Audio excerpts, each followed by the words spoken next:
This is Joe White at Texoma Classics, and today we're working on a horn button decoration piece on a 1965 Thunderbird.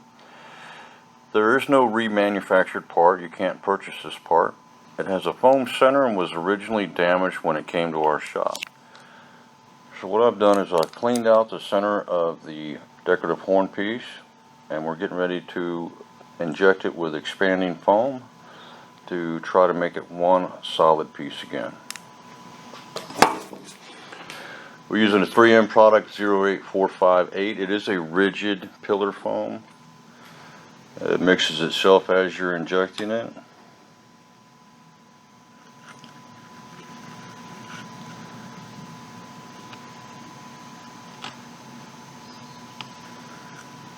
It expands to 10 times its size. So be very careful about how much you put in there.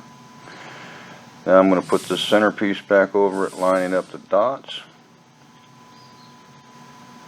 That's my orientation of the horn button piece so that it will line up correctly whenever the repairs are complete.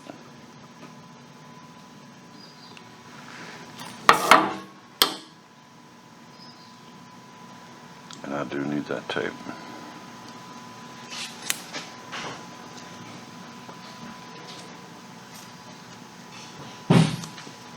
That's right. Oh.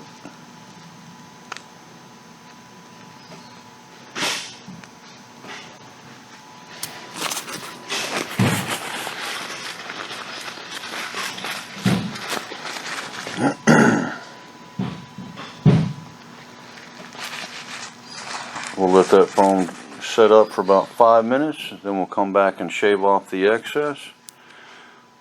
When it is completely hardened, it'll be a rigid foam that fills that center cavity, and we'll be able to push in the horn button and then rotate it back into place.